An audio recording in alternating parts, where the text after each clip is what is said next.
On passe en zone libre. C'est la France 2.0 par Jérém Star.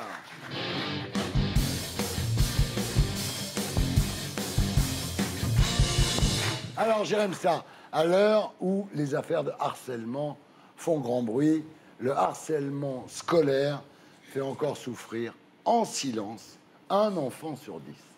Ouais, c'est quand même un constat terrible. Voilà, moi je rencontre toutes les semaines des jeunes lors des dédicaces de mon livre qui me racontent justement qu'ils sont victimes de harcèlement scolaire. Moi-même, je l'ai vécu de par mon orientation sexuelle. J'étais victime de moqueries, d'insultes. Je mangeais mon sandwich tout seul aux toilettes. Je contournais des groupes pour ne pas avoir ce regard moqueur. Et j'avais vraiment envie de traiter ce sujet. Donc je suis partie rencontrer 2 personnes. La première, c'est Noémia Grohan, la présidente de l'association Génération Solidaire, qui elle aussi a été victime de harcèlement scolaire et qui en a fait aujourd'hui son cheval de bataille. Elle intervient dans les établissements pour sensibiliser les élèves dès leur plus jeune âge. Et j'ai rencontré Eva, 15 ans, qui a été harcelée du CP à la 5e. Elle est tombée dans l'anorexie, elle prend des antidépresseurs. Et 2 semaines avant ce reportage, elle a été hospitalisée. Je pense que le reportage va parler de lui-même. Oh, regarde. Ah, ça y est, c'est là que ça se passe. Je suis un peu en retard, mais je vais entrer dans la classe. Qui a eu cette idée folle? Bonjour. Alerter les adultes, c'est quelque chose de très important. Il faut se respecter. On est tous différents, on doit se respecter. Dans certains établissements, en 2017, persiste encore une certaine politique de l'autruche. Il y a quand même des professionnels qui vont dire « Oh, c'est rien, ça forge le caractère » ou voilà. Vous l'avez entendu ça? Je l'ai entendu récemment, il y a quelques mois, dans une situation bien particulière.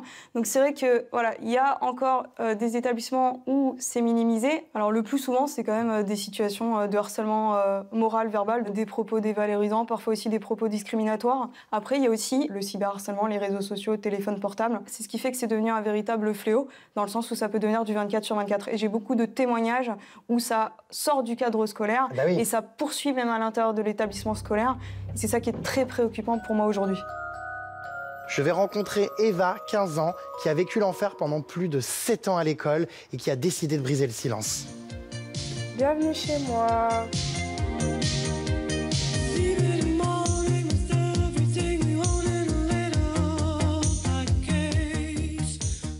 Tu me disais que pendant 7 ans, tu as vécu donc, du harcèlement scolaire, mais quel a été l'élément déclencheur? Ça a commencé à cause de quoi? Ça a commencé avec des insultes. C'était toujours Eva, la petite grosse, qui jouera pas avec nous.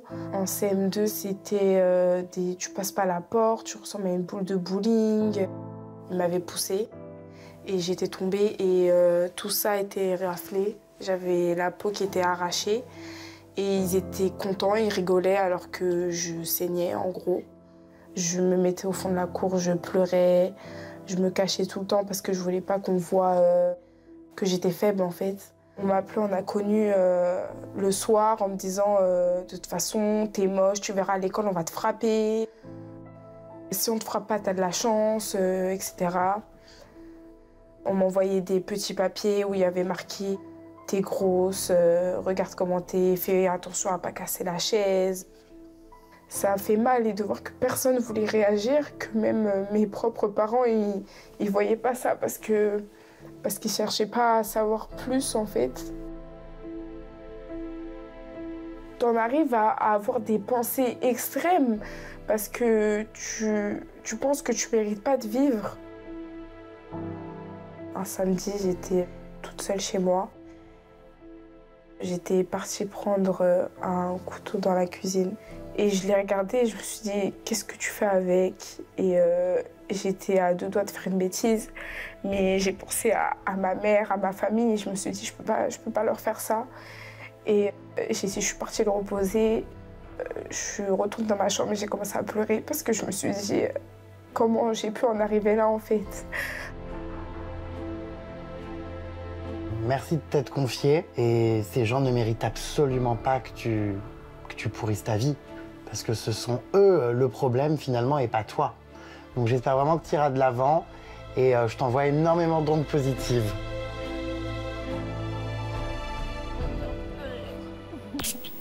Christophe Castaner, le gouvernement va-t-il faire du harcèlement scolaire une grande cause au même titre que le harcèlement des femmes? D'abord, j'ai envie de dire à Eva... T'es pas moche. Ouais, comme papa. Qu'elle est belle, qu'elle est courageuse. Et vous remercier. Parce que c'est important, à travers des reportages comme ça, de donner la dignité. Pourquoi le harcèlement, c'est insupportable? Parce que c'est la violence du fort face au faible. Le faible, parce qu'il est faible dans une situation subie. Le faible, parce qu'il l'est par une situation de différence aussi. Et il faut refuser ça.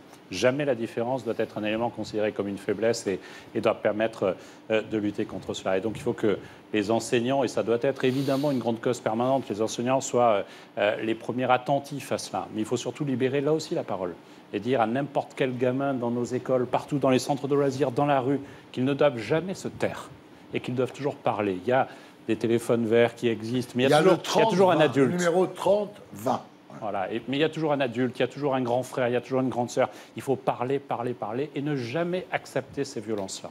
Je crois que ce n'est pas tellement la force du fort sur le faible, c'est la force du groupe par rapport au type qui est différent. Et j'apprécie beaucoup ta zone libre parce que c'est une question de sensibilité.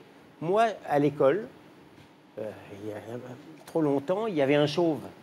Et l'institutrice, qui était une femme formidable, mais c'était une sensibilité d'une autre époque, quand il était pas sage, elle menaçait de lui enlever sa casquette. Dieu merci, ça c'est les progrès de mai 68. Je suis souvent sévère avec mai 68. On a une autre sensibilité. Et donc là, je crois beaucoup, moi qui suis souvent dans le répressif, aux vertus de la prévention. Et ce que tu fais ce soir, c'est exactement ce qu'il faut faire. Je pense qu'on est dans le progrès, en gros. Je ne suis pas, sur ce plan-là, spécialement pessimiste. On est plus sensible qu'avant. Oui, on est plus sensible. Et c'est pas de la sensiblerie. Mais on a un gros problème aujourd'hui de libération de la parole. Il y a beaucoup de gens qui ne le savent pas, mais si on est mineur, on peut aller au commissariat déposer plainte et signaler les faits. Les parents peuvent se constituer partie civile pour obtenir des dommages et intérêts. Mais pour chaque jeune qui nous regarde, voilà, j'aimerais vraiment dire que c'est très important de ne pas s'isoler, parce que c'est souvent ça le problème, c'est l'isolement. Il ne faut pas que les jeunes se disent que c'est de leur faute, parce que ça n'est pas de leur faute. Et je pense que c'est vraiment le maître mot qu'il faut retenir, c'est le dialogue, la parole, dénoncer, parler, c'est agir pour que ça s'arrête. J'ai entendu, vraiment, j'ai lu des directeurs d'école qui disaient que c'était de la chamaillerie et que ça forgeait le caractère. Mais c'est absolument scandaleux d'entendre des choses pareilles. C'est pas de la chamaillerie, ça ne forge pas le caractère. Non. Le harcèlement scolaire, ça a des répercussions à vie. L'école, c'est la première expérience que l'enfant va avoir finalement en société. Et s'il commence aussi mal, eh bien, je suis désolé, ça peut laisser des séquelles à vie. Tout à fait. Merci, j'aime ça.